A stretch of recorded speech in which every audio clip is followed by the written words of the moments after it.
Today's ZDW report shows an 8th consecutive monthly drop in confidence in the German economy. Has Europe's economic engine faltered or flatlined? Dr. Stefan Mütze joins me down the line to discuss. Stefan, today's reading was not only below expectations, but well below last month as well. In the past, German officials have stated it shouldn't have the responsibility of keeping the Eurozone afloat. But now there is a suggestion that it has no choice. What do you think? The German economy is no longer very dynamic because exports are losing steam. The sanctions against Russia and the weakness of other emerging markets affect the German economy. But the internal demand is still very robust. Employment and wages are increasing. The saving rate is low. So the private consumption will stimulate the GDP. Construction benefits from a backlog this year. You mentioned some potential positives, but to your mind, is it time for the so-called Grand Coalition to indeed do something grand to get Germany back on track?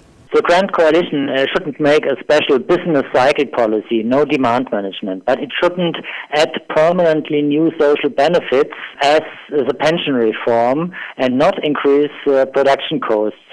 The German unit labor costs are still rising faster than in the Eurozone. And the new minimum wage could become a problem for the labor market.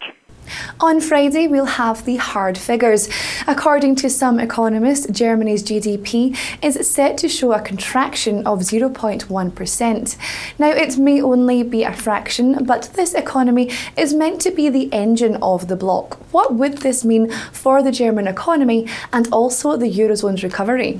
We expect a contraction of the GDP in the second quarter, a small contraction. And the second half of the year, we see only cautious growth.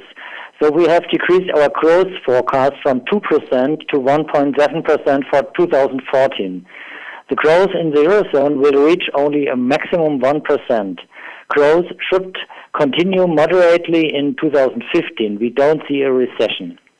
The euro headed towards 9-month lows after the data release.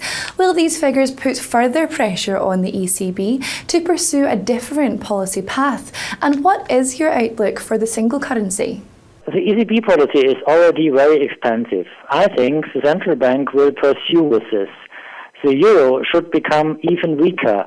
We expect the euro at 1.20 US dollar in the first quarter 2015.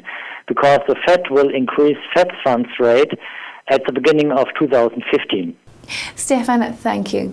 Well, viewers, that's all from Stefan and myself for the moment. But for more currency predictions, make sure you click back tomorrow for the midweek forecast programme. Goodbye for now.